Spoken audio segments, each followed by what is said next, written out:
Hi guys, in today's video, I'm going to teach you how you can transform your regular image into a 3D framed image using DaVinci Resolve.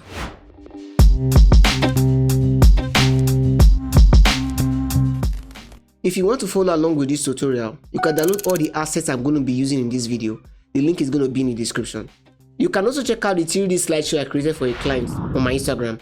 The link is in the description. And while you are there, please do well to follow me on Instagram. I need more followers. Before we start working on this project in DaVinci Resolve, we are first going to create the image frame in a software called Affinity. Now if you have Photoshop, you can do the same thing. It works exactly the same way. But I'm going to be using Affinity because Affinity is free and Photoshop is paid. And not everyone can afford Photoshop. So when you open Affinity, you're going to be greeted with this kind of interface. And the first thing you're going to do is to create an artboard of 1080p by 1080p. Now this is in millimeters, so we're going to change this to pixels. Now we're going to change the DPI to 72 because we really don't want it to be very large. You don't want the image files to be very large. So 72. And then we're going to change the pixels here to 1080 by 1080. So it's going to be like this, and then we're going to click create. When you create the 1080 by 1080 pixel canvas, it's going to look like this. Now we're going to import our frame, and as I said, the link is in the description, so you can download the frame and import it into your Affinity project like this. We are going to open our file manager and then drag in our frame. And as I said, this frame is going to be in the description. The link to download this frame and also the image is going to be in the description, so you can download it and just follow along. So as you can see, the canvas is bigger than the frame. Now what we are going to do is that we are going to crop the canvas to fit the frame. But before we do that, we are going to check the size of the frame image. Now we can do that by clicking on the frame image, make sure the frame image is highlighted. Then we'll go to transform. In transform, we're going to check the size of the frame. Now as you can see here, the width and height, the width is 802 pixel, while the height is 1080p pixel. So we're going to copy this, copy it. So now we're going to go to the crop tool, click on the crop tool. And as you can see up here, you see the 1080 by 1080p dimension of the current artboard. Now we're going to change the first one, this first figure here, this first 1080p, and then we're just going to paste in the one we copied, the 802 we copied, paste it in 802, press enter the first time, and then press enter again to resize the artboard. As you can see, the artboard has been resized. So what we're going to do next is that we're going to resize the frame a little. And I can't explain why we have to resize this frame, but we just have to resize the frame.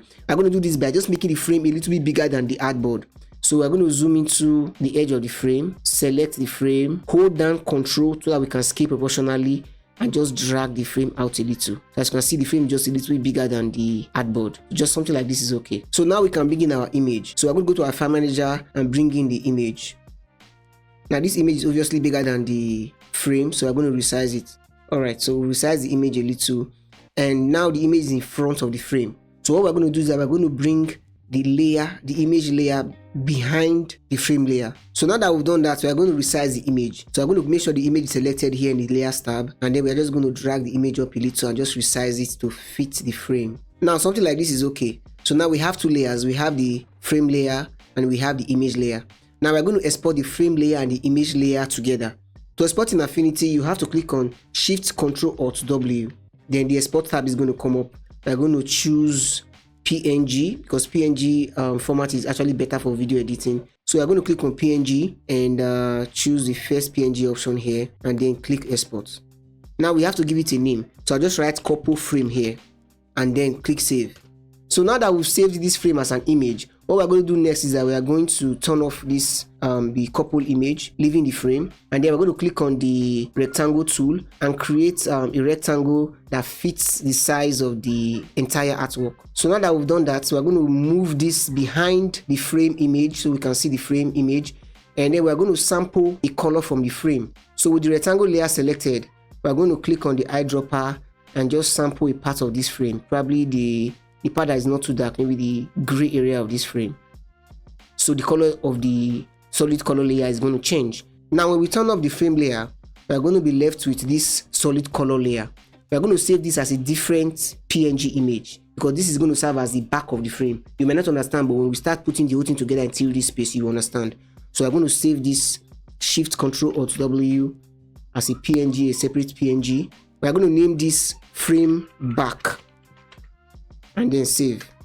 So now we've been able to create two images, the frame image and a solid color image that's going to serve as the back of the frame. So now we can move to DaVinci Resolve and start putting this whole thing together. So now we've opened DaVinci Resolve, and the first thing we're going to do is to create a timeline. So right click on the media pool, timeline, create new timeline, and we're going to name this 3D frame, and uncheck use project settings, go to the format and make sure it's 30 frames. You make 25 frames or 60 frames, but I want mine to be 30. So 30 frames, click create. Now the timeline has been created, and then we can import our images. So we're going to go to the folder where the images were saved and just import them. So the next thing we're going to do is to bring in a fusion clip. So go to effects and drag in a fusion composition. We're going to make the fusion composition as long as 10 seconds and then just drag it.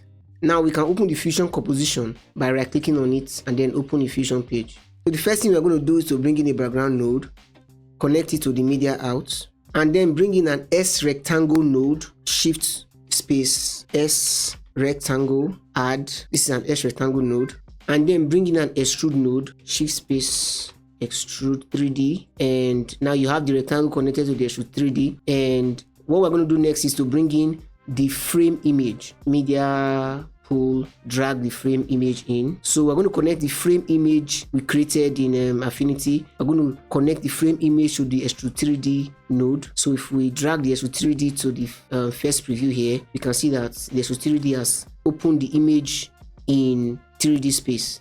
So what we're going to do next is to make sure this S rectangle node we brought in is the same size with this frame image, exactly the same size. So I'm going to click on the frame image, press 1 to show it in the viewer. I'm going to zoom out to check the size of the frame. As you can see here, is 802 by 1080. I'm going to make sure this S rectangle node is the same size. So click on this S rectangle node and then go to the width and height right here. The width and height, as you can see, the width and height is just 0.5.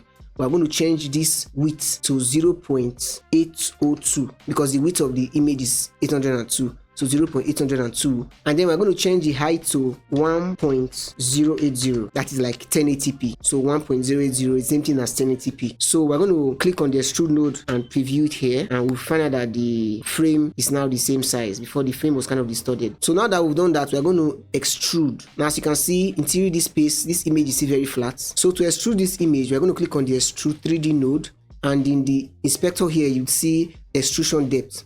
Now we're going to make this extrusion depth something like 0.04. You can make it thicker, or you can play around and just slide in, see the depth you actually want. But I just want something like 0.04. So if you notice, this is thickness. Let me zoom into it in 3D space. This is thickness. So this is how the thickness is going to be. So now that we've created the extrusion, we're going to click on the media in node and add a transform between the media in and the extrude 3D node. This is so that we can increase the size of the frame to fit into the extrusion. As you can see here, the extrusion is kind of like a gray color. It's different from the frame. If we zoom in, the frame is kind of a darker shade of gray, but the extrusion is a lighter gray. That's because we need to increase the frame to kind of fit into the extrusion properly. So to do this, we'll click on the transform node, and in the inspector, we'll just increase the size a little. And as we increase the size, we'll notice the color of the extrusion would blend with the color of the frame. Check this out. So something like this is perfect. As you can see now, the color of the extrusion is now the color of the frame. We just needed to increase the size of the frame a little to fit into the extrusion. So now we are done with extruding our frame. We have a fully extruded frame image. Although we still have the image showing at the back and at the front, we'll fix that later. But now we have to set up the 3D space and connect it to the media out node. So we'll click on the extrude 3D node and bring in a mesh 3D, and then bring in a render 3D, and then connect the render 3D to the background to create a merge node. So now you can see that the image is now showing in the media out node by the right. So click on the mesh 3D and bring in a 3D camera. Once you bring in the camera 3D node, you'll notice that the image appears totally in the final preview here by the right. And that is because if you look at the 3D preview, you notice the camera is the same level with the image. So what you have to do is you have to drag the camera back to show the image. So just drag the camera back like this, drag it back, drag it back, drag it back. Now you have the image showing in the final preview. Now you can animate the camera by zooming in and out here. See, animate the camera, zoom in and out. Now the next thing we're going to do before we start animating is to create a back for this frame. Now the frame is showing the image both sides, right? But we need to block this back so that the image is just going to show at the front, because an actual frame does not have the image showing both sides, right? So, and that's why we created that plain image in Affinity. So we're going to select all these nodes right here. which comprises of the X rectangle, the extrude node, the transform node, and the media in node, which is the frame node. We're going to select all these nodes and we're going to drag it here to create space. And what we're going to do is that we're going to duplicate this node. So we're going to Ctrl C, and then we're going to deselect everything and Ctrl V. So now we have a duplicate of those nodes. We created these duplicates because we are going to be bringing in the plane image that we created in Affinity. We're going to bring it in, and then we're going to replace this media in node, which is the frame image, with the image we just imported.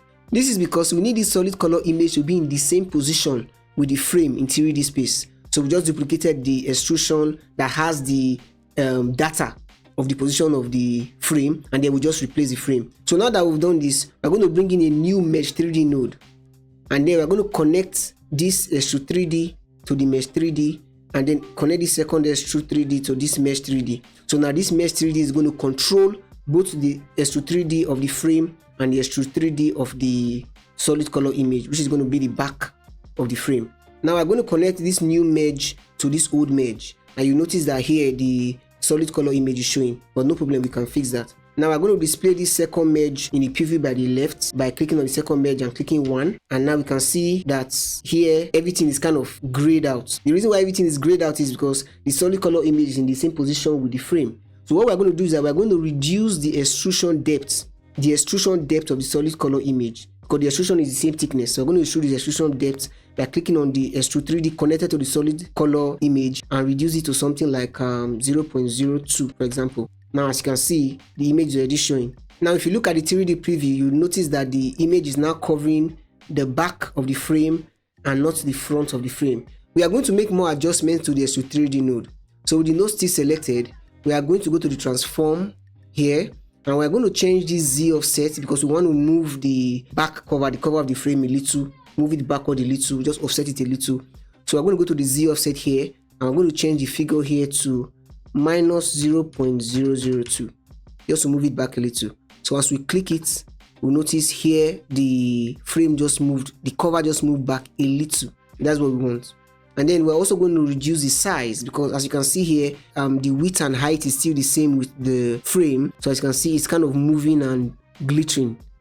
It's kind of like a flicker effect because the two extrusion nodes are on the same level, they have the same width and height. So we want to reduce the extrude layer of this back cover a little. So we'll go to the scale and just drag it down a little. So something like 0.998 or 997 is very okay. So now you're not seeing that glittering look anymore. So this is what we want. We want the front of the frame revealing the image, and want the back of the frame to be covered. And with these few steps, you can create amazing 3D frames that can be animated in DaVinci Resolve. Thank you for watching this tutorial to the end. If you learned something from this video, please hit the like button and drop a comment. Subscribe to this channel if you haven't already, and I'll see you in my next content.